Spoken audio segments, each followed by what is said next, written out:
Como é que você avalia, Bob, este momento do governo federal? O governo Lula, 1 ano e meio já em exercício. Que tipo de avaliação você faz do governo Lula? Você tem o tempo que você quiser para falar disso, porque eu sei que não é uma resposta simples. Olha, comecemos pelo começo. O governo, salvo engano, o PT tem 71 parlamentares na sua base em 513. É uma minoria absoluta. E isso entra dentro de um contexto. É óbvio que você tem problemas sérios. Eu vejo um problema sério. Saúde, planos de saúde. Isso é uma questão não resolvida e não sei se está avançando. Inclusive, Lira está chamando para si.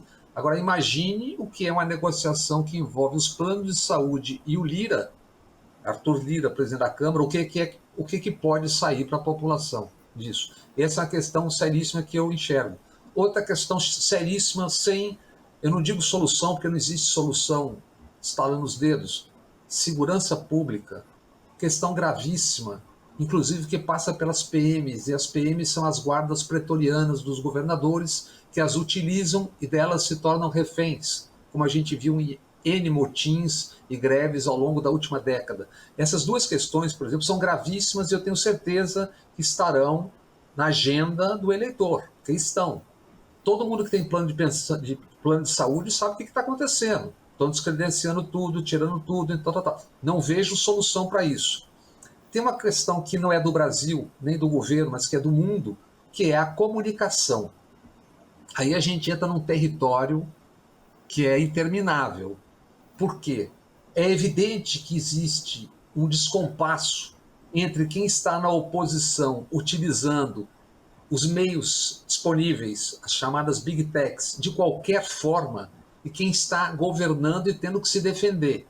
Então, ainda que existem defeitos e falta de compreensão maior ou execução maior na comunicação, isso entra num contexto maior, Juca, que é o seguinte: você tem hoje o caos, não no Brasil, você tem o caos no mundo, isso é uma produção. Steve Bannon, que está indo para a cadeia agora, foi um dos indutores disso nos Estados Unidos.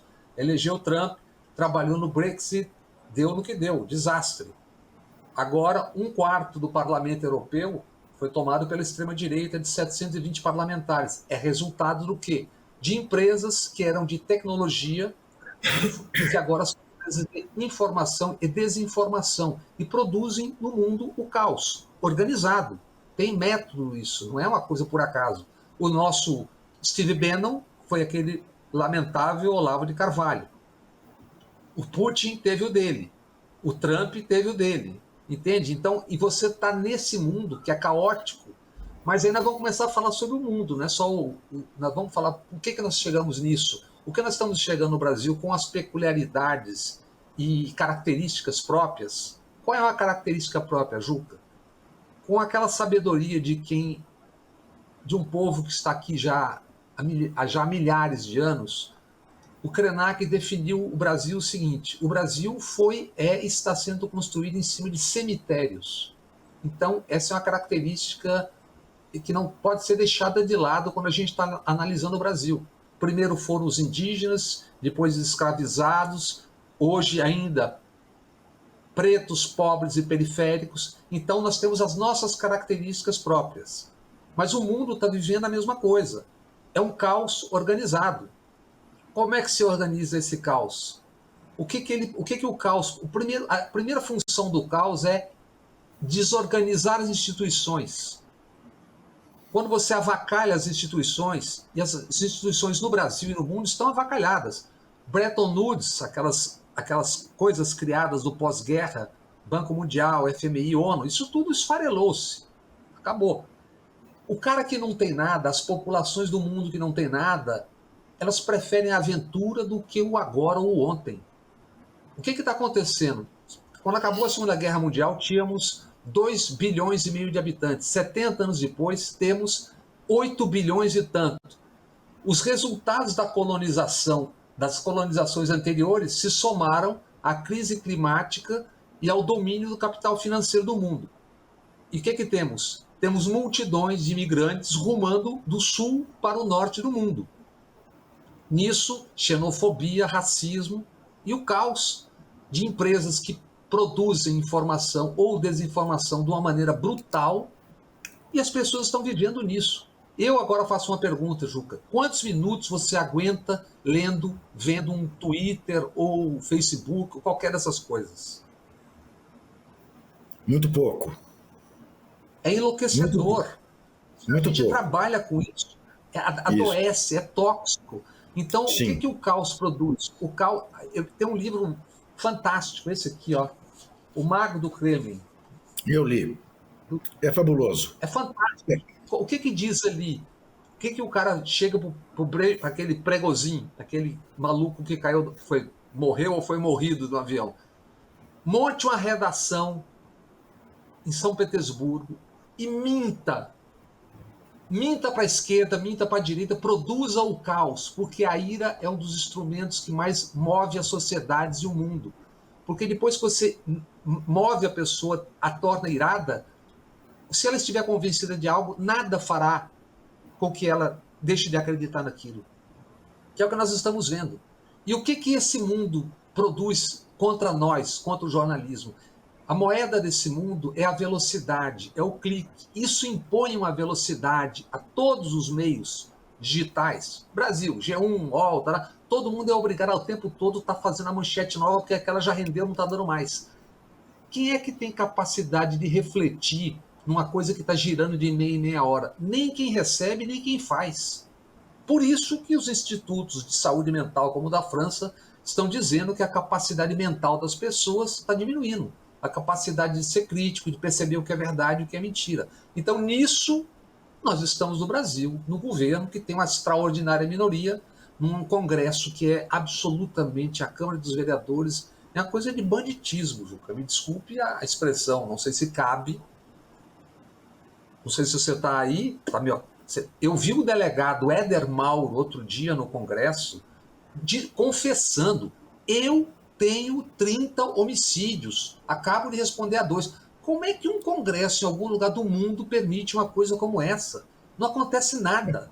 E depois você tem aquela senhora, Coronel Fernanda, uma parlamentar, fazendo a saudação nazista fardada com a roupa da PM. E você tem as PMs frequentando cultos fardados, batalhões da igreja não sei do quê. Como é que isso permite que você tenha aspas? Como está o governo? O governo está no meio disso tudo. E com a minoria absoluta. Entende? E não sei se tem instrumentos ou capacidade de gerir esse mundo. O que eu acho, penso eu, é que a Europa já está fazendo, de alguma forma, a regulamentação econômica, capitalista desse mundo. O Brasil precisa fazer, ou o Congresso, e o Congresso, quando você bota um Geyer na comissão que vai estudar isso, o que você está dizendo, o que o Arthur Lira está dizendo é que isso interessa a eles. E existe uma ironia aí, quando você quiser tratar disso, Juca, que é isso hoje. Sabe por que é ironia? O Brasil, a imprensa brasileira, a mídia brasileira, sempre recusou regulamentação dos meios de comunicação, coisa que o mundo civilizado, dito civilizado, todo tem. Inglaterra tem Ofcom, Estados Unidos tem, França tem, todo mundo tem. Mal ou bem, quem paga, inclusive, por isso é o cidadão, paga no fim do mês. O que aconteceu? Agora eles estão sendo engolidos da mesma forma pelas mega empresas de comunicação. O que nós vivemos e sentimos na pele, porque o Sarney era dono de uma, o ACM era dono do outro, o Franco era dono do outro, todo mundo era dono. Você imagina, quando a gente fala de imprensa, o Juca, a gente está falando, a gente pensa nos 3, 4 jornais na televisão. Imagina o que é você morar no Maranhão, Sarney, boa pessoa, o poder extraordinário do governador, que, obviamente, a sua emissora de rádio, o seu jornal, receberá o dinheiro dos empresários que estão anunciando.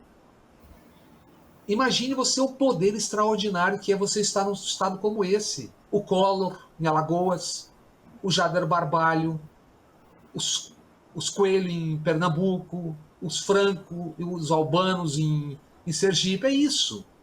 Então a gente saiu de uma coisa de dominação, de comunicação nacional, que era essa, para cair em algo muito mais poderoso, porque essas big techs, elas matam inclusive a capacidade de produção.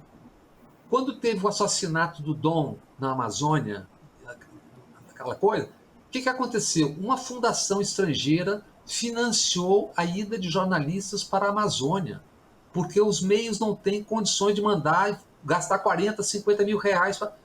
É isso. Isso está matando o jornalismo pela velocidade e pelo que significa.